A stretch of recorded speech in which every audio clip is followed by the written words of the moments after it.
जय हिंद दोस्तों, नमस्कार। तो बात कर लेते हैं दिन भर की सारी बड़ी खबरों की, जहां सबसे पहले बताएंगे नेपाल से वापस तो आ गए भारतीय सेना प्रमुख, क्या गोरखाओं पर बनी बात। तो वहीं केन्या के बाद अब बांग्लादेश ने भी दे दिया झटका, अडानी से जुड़ी ऊर्जा परियोजना पर उठा दिया ये ऐसा कदम कि अडानी ग्रुप को देना पड़ गया बयान। दोस्तों बताएंगे कैसे बांग्लादेश भारत को लेकर ये नई चाल चल रहा है। साथ ही साथ आपको बताएंगे प्रधानमंत्री Narendra Modi ji global peace award से सम्मानित हो चुके हैं दोस्तों। तो वहीं आज होगी महायुति की बड़ी बैठक, कौन बनेगा महाराष्ट्र का मुख्यमंत्री। सीएम सिलेक्शन से पहले एकनाथ शिंदे ने दिखाई अपनी ताकत, क्या करेंगे फडणवीस। दोस्तों बताएंगे एनसीपी ने ठोका है सीएम पद पर दावा। तो एक एक खबर विस्तार से आपको बताने वाले हैं, बस आप वीडियो के लास्ट तक बने रहेगा। और खबरों में आगे बढ़ने से पहले अपने देश का निरंतर समर्थन करते हैं तो वीडियो को लाइक करके, चैनल को सब्सक्राइब करके, बेल आइकन दबा के कमेंट में जय हिंद अवश्य कह दीजिएगा। बात करें पहली और सबसे बड़ी खबर की, जहां नेपाल से वापस आए भारतीय सेना प्रमुख, लेकिन गोरखाओं की भर्ती पर अभी भी बन गया सस्पेंस। क्या अग्निवीर है इसकी वजह या फिर चीन है वजह, आपको बता दे। भारतीय सेना प्रमुख जनरल उपेंद्र द्विवेदी जी नेपाल की 5 दिन की आधिकारिक यात्रा पूरी करके रविवार को स्वदेश लौट आए। इस दौरे का उद्देश्य भारत और नेपाल के बीच द्विपक्षीय रक्षा सहयोग और सांस्कृतिक संबंधों को मजबूत करना था। हालांकि पिछले 4 साल से रुकी हुई गोरखा सैनिकों की भर्ती को फिर से शुरू करने पर कोई स्पष्टता नहीं आई है। सेना की ओर से जारी आधिकारिक बयान में कहा गया है कि यह दौरा तय लक्ष्यों से आगे बढ़कर सफल रहा। इसने दोनों देशों की सेनाओं के बीच शांति, सुरक्षा और साझेदारी के प्रति साझा प्रतिबद्धता को रेखांकित किया है। जी हां, नेपाल दौरे पर जनरल द्विवेदी ने वहां के राष्ट्रपति रामचंद्र पौडेल, प्रधानमंत्री केपी शर्मा ओली, रक्षा मंत्री मनवीर राय और नेपाली सेना प्रमुख जनरल अशोक राज सिंहदेल से मुलाकात की। लेकिन गोरखा सैनिकों की भर्ती पर किसी आधिकारिक बयान या मीडिया रिपोर्ट में कोई चर्चा नहीं की गई। नेपाल के मीडिया रिपोर्ट के अनुसार प्रधानमंत्री ओली ने द्विपक्षीय सहयोग को और मजबूत करने पर जोर दिया। यह दौरा ऐसे समय हुआ है जब भारत नेपाल संबंधों में तनाव देखा जा रहा है और नेपाल में चीन की बढ़ती दिलचस्पी ने चिंताओं को बढ़ा दिया है। यह खबर भी दोस्तों आपको हम आगे बताएंगे नेपाल और चीन के बढ़ते संबंधों को लेकर। तो वहीं सबसे बड़ा सवाल यही है कि गोरखा भर्ती पर जो विवाद है दोस्तों, वो आखिर क्या अग्निवीर उसका सबसे बड़ा कारण या फिर चाइना बड़ा कारण है। चीन इन गोरखाओं को अपने सैनिकों में शामिल करना चाहता है। चीन कभी नहीं चाहेगा कि गोरखा फिर से भारतीय सेनाओं में जाकर के अपनी दमखम दिखाए। ऐसे में चीन की ये बहुत बड़ी चाल आप समझ सकते हैं दोस्तों। और नेपाली पीएम वैसे भी केपी शर्मा ओली चीन के समर्थित है, तो उनका माइंड वॉश वैसे कर दिया गया है जिनपिंग के द्वारा। इस पर आपकी जो भी राय हो बताना मत भूलिएगा। लेकिन आपके हिसाब से क्या लगता है दोस्तों, इन गोरखाओं की भर्ती में रुकावट अग्निवीर योजना है या फिर चाइना। साथ ही साथ अगली खबर बता दें, केन्या के बाद अब बांग्लादेश ने भी दे दिया झटका, अडानी से जुड़ी ऊर्जा परियोजना पर उठा दिया कदम। दोस्तों बांग्लादेश अडानी के साथ बिजली डील की जांच करेगा। इसके लिए जांच एजेंसी बनेगी। हसीना के प्रधानमंत्री रहते बिजली प्रोडक्शन के लिए समझौता हुआ था। अमेरिका में कथित तौर पर रिश्वत देने के आरोप में घिरे अडानी ग्रुप की मुश्किलें बढ़ाती जा रही है विदेशों की सरकारें। अमेरिका के बाद अब बांग्लादेश भी इस पर कदम उठाने लगा है। बांग्लादेश में शेख हसीना के पीएम रहते अडानी ग्रुप के साथ हुए पावर एग्रीमेंट की जांच के लिए एक एजेंसी गठित करने की सिफारिश की गई है। अंतरिम सरकार की तरफ से गठित समिति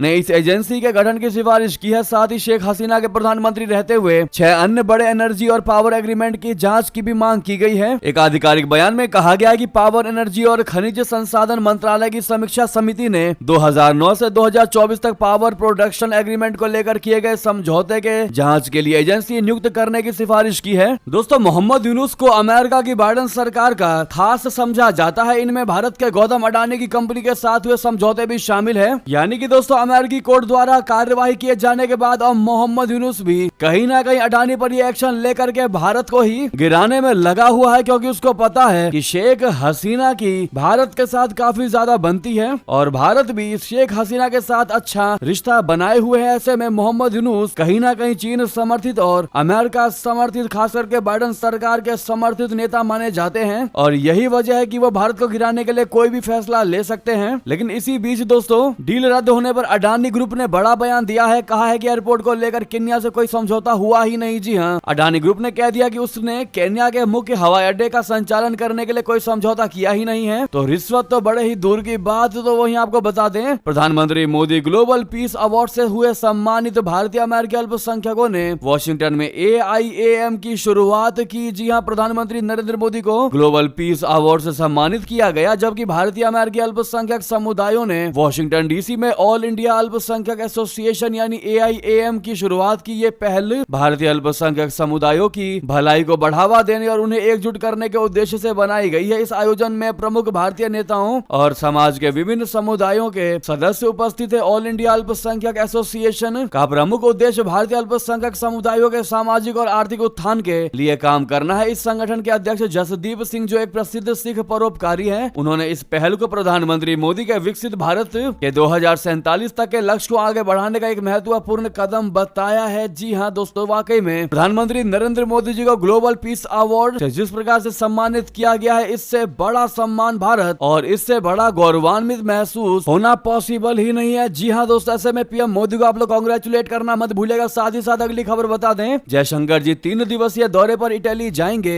G7 के विदेश मंत्रियों की आउटरीच बैठक में हिस्सा लेंगे। जून में प्रधानमंत्री मोदी ने किया था वहां का दौरा। जी हाँ, विदेश मंत्री जयशंकर जी 3 दिवसीय दौरे के लिए इटली रवाना हुए हैं। 24 से 26 नवंबर तक चलने वाले इस दौरे में वे G7 देशों के विदेश मंत्रियों की आउटरीच बैठक का हिस्सा बन रहे हैं। इटली ने इस बैठक के लिए भारत को गेस्ट कंट्री यानी मेहमान देश के तौर पर न्योता भेजा है। विदेश मंत्रियों की ये बैठक इटली के फ्यूगी में होगी। इस दौरान जयशंकर जी इटली समेत तमाम दूसरे देशों के विदेश मंत्रियों से मुलाकात और द्विपक्षीय बैठक करेंगे। जी हाँ, वही बता दें, पाकिस्तान के खैबर पख्तूनख्वा की हिंसा में 82 की हुई मौत, 156 हुए घायल। हमलावरों ने महिलाओं और बच्चों को बंधक बनाया, शव सौंपने से भी कर दिया इनकार। जी हाँ, पाकिस्तान में खैबर पख्तूनख्वा प्रांत यानी KPK के कुर्रम जिले में गुरुवार से जारी हिंसा में मरने वालों की संख्या 82 पहुंच गई है, जबकि 156 लोग घायल हैं। मरने वालों में 16 सुन्नी और 66 शिया समुदाय के लोग हैं। हमलावरों ने महिलाओं और बच्चों सहित कई लोगों को बंधक बना रखा है और शव सौंपने से इनकार कर रहे हैं। खैबर पख्तूनख्वा के मंत्री आफताब आलम ने कहा कि आज हमारी पहली कोशिश दोनों गुटों के बीच युद्ध विराम कराना है। जैसा ये होगा, हम दोनों पक्षों के बीच समझौता कराने की कोशिश करेंगे। पाकिस्तानी मीडिया के मुताबिक अभी भी जिले के कई इलाके में दोनों गुटों के बीच छिटपुट गोलीबारी जारी है। जी हाँ, खैबर पख्तूनख्वा को लेकर हमेशा से पाकिस्तान और अफगानिस्तान के बीच तनाव रहा है। इस वजह से कई आतंकी गुट इसे पनाहगाह की तरह इस्तेमाल करते हैं। इसके अलावा यहाँ रहने वाले जनजातियों में भी लंबे वक्त से जमीन विवाद चला आ रहा है। जी हाँ दोस्तों, तो वहीं इस्लामाबाद की बात कर ले तो पाकिस्तान में फिर हालात बेकाबू। इमरान खान के समर्थकों ने इस्लामाबाद को घेर लिया, इंटरनेट और ट्रेनें बंद कर दी गई। जी हाँ, पाकिस्तान के गृह मंत्री मोहसिन नकवी ने रविवार को इस्लामाबाद की सुरक्षा का संकल्प लिया, जबकि पूर्व प्रधानमंत्री इमरान खान के हजारों समर्थकों ने भारी सुरक्षा बलों की तैनाती और मोबाइल और इंटरनेट सेवाओं पर रोक के बीच विरोध प्रदर्शन करने के लिए संघीय राजधानी के लिए कूच कर रहे हैं। जेल में बंद 72 वर्षीय पूर्व प्रधानमंत्री इमरान खान ने 13 नवंबर को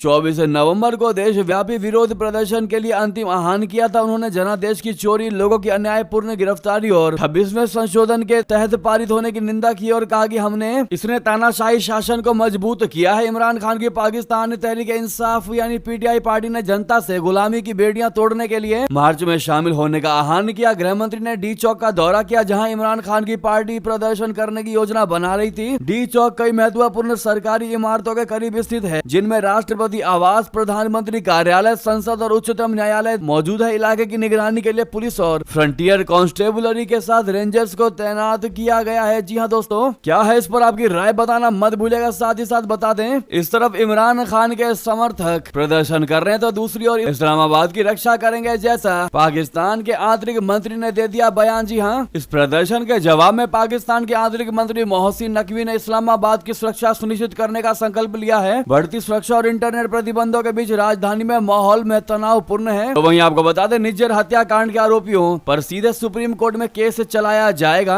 कनाडा के द्वारा गिरफ्त में है ये 4 भारतीय। आखिर क्या है मामला बता दें, खालिस्तानी आतंकवादी हरदीप सिंह निज्जर की हत्या के मामले में कनाडा सरकार ने 4 भारतीय नागरिकों के खिलाफ सीधा अभियोग यानी डायरेक्ट इंडिक्टमेंट दायर करने का फैसला लिया है। इस फैसले के कारण सूरे प्रांतीय अदालत में चल रही प्रारंभिक सुनवाई को रोक दिया गया है और अब ये मामला सीधे सुप्रीम कोर्ट में सुना जाएगा। जी हाँ, द इंडियन एक्सप्रेस ने BC प्रोसिक्यूशन सर्विस के प्रवक्ता के हवाले से ये जानकारी दी। सीधा अभियोग दायर होने का मतलब है कि मामले में प्रारंभिक सुनवाई नहीं होगी और मामला सीधे ट्रायल के लिए सुप्रीम कोर्ट में चला जाएगा। अगली खबर बता दें, भारत ने खारिज कर दिया $300 अरब का नया जलवायु वित्त समझौता और कह दिया ये दूर की कौड़ी लगती है। जी हाँ, भारत ने ग्लोबल साउथ के लिए $300 अरब मुहैया कराने के वित्त समझौते को खारिज कर दिया है। भारत ने सालाना कुल $300 अरब मुहैया कराने का लक्ष्य 2035 तक हासिल करने के जलवायु वित्त पैकेज को रविवार को यहाँ संयुक्त राष्ट्र जलवायु सम्मेलन में खारिज कर दिया और इसे बहुत कम एवं बहुत दूर की कौड़ी बता दिया। वित्तीय मदद का $300 अरब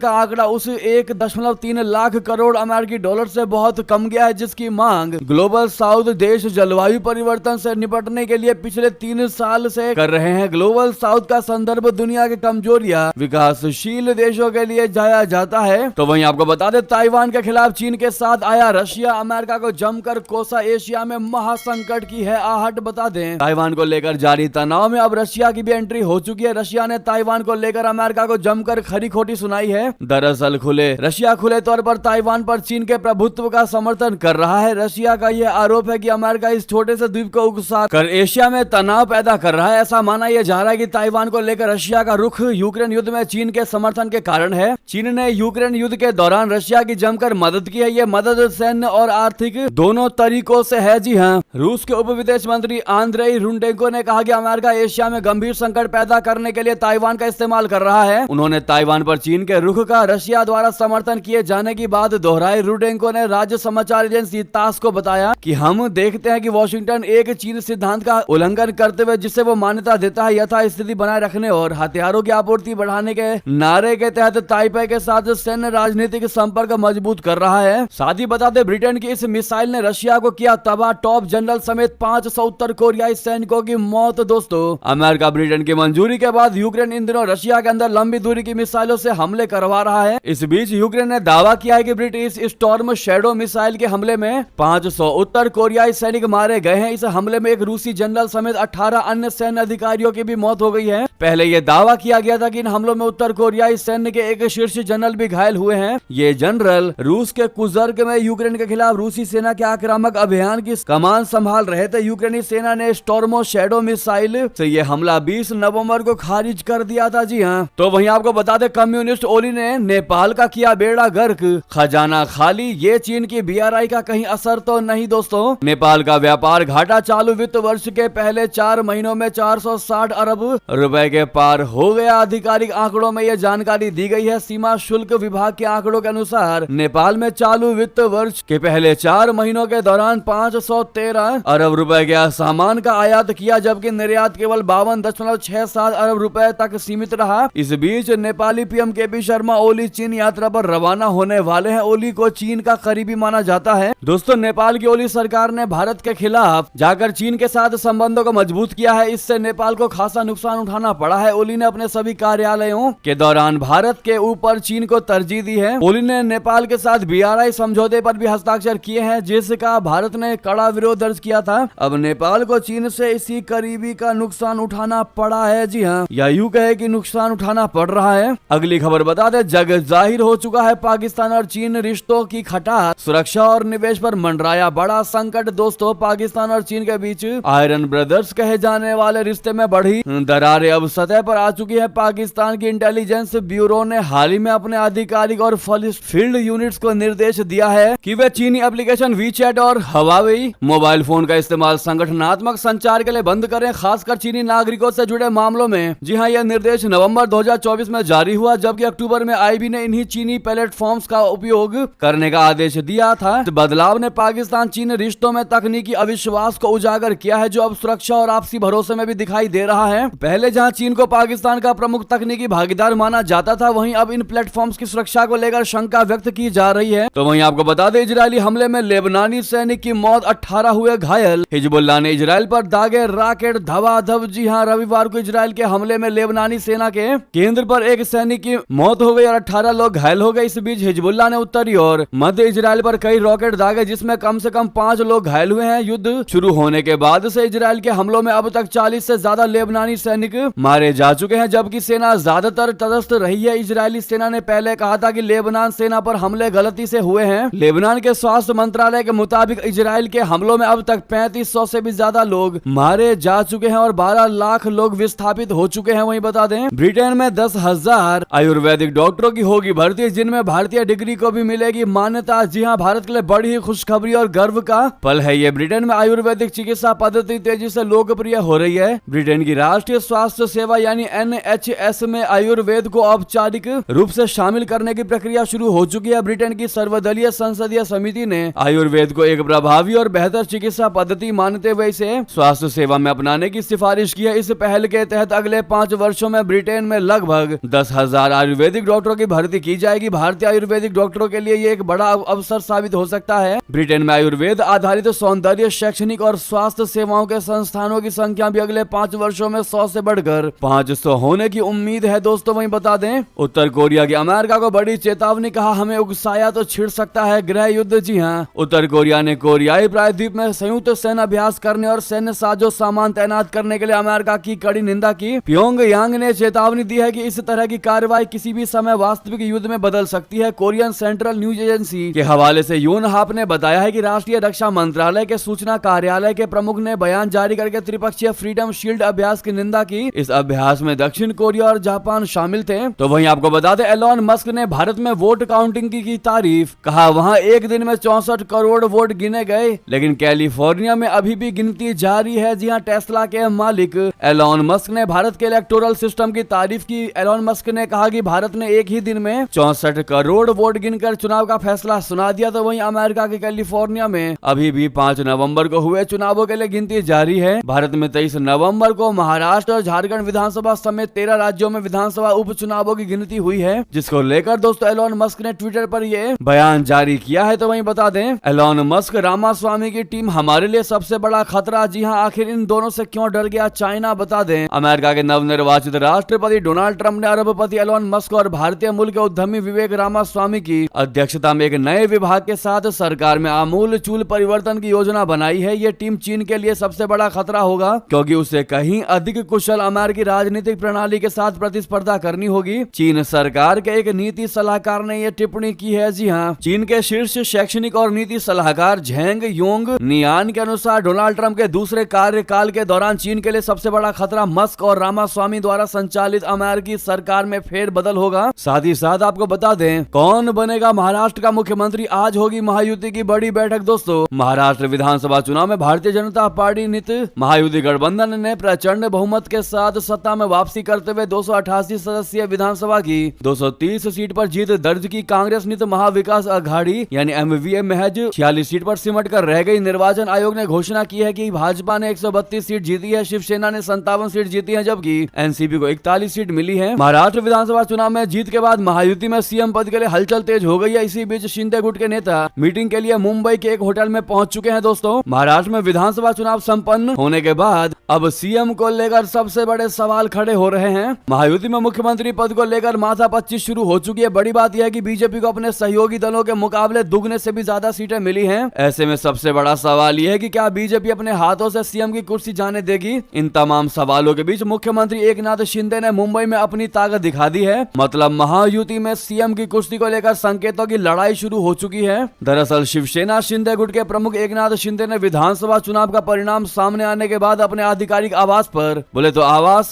वर्षा पर, मुख्यमंत्री मांझी लड़की बहन स्कीम को लेकर एक कार्यक्रम का आयोजन कर दिया। सोमवार को आयोजित इस इवेंट में बड़ी संख्या में महिलाएं मुख्यमंत्री आवास पर पहुंची। बता दें कि शिंदे सरकार की लड़की बहन योजना को चुनाव में महायुति के जीत का सबसे बड़ा एलिमेंट माना जा रहा है। विपक्षी पार्टियां भी अब इस बात को स्वीकार करने लगे हैं। तो वहीं एनसीपी ने भी ठोक दिया सीएम पद पर दावा। छगन भुजबल ने कहा कि अजित पवार बन सकते हैं मुख्यमंत्री। जी हां, राष्ट्रवादी कांग्रेस पार्टी यानी अजित पवार के नेताओं की मीटिंग हुई है। इस बैठक के बाद एनसीपी नेता छगन भुजबल ने कहा कि आज हमारे सभी विधायक बैठक में आए, कई परिषद सदस्य भी आए और सभी ने यह तय किया है कि अजित पवार विधानसभा में हमारा नेतृत्व करेंगे, लेकिन सीएम कौन होगा तीनों पार्टियां मिलकर तय करेंगी। बहरहाल दोस्तों आज चीजें क्लियर हो ही जाएंगी। साथ ही साथ अगली खबर बता दें, नीतीश राणे ने कहा यह हिंदुत्व की जीत है, महाराष्ट्र में सिर्फ भगवा चलेगा, फतवा नहीं। जी चुनाव जीतने के बाद भाजपा नेता नीतीश राणे ने बड़ा बयान दिया। उन्होंने रविवार को कहा कि यह हिंदुत्व की जीत है। हमारे महाराष्ट्र के हिंदू समाज ने जवाब दे दिया है कि हमारे महाराष्ट्र में सिर्फ भगवा ही चलेगा, फतवा नहीं चलेगा।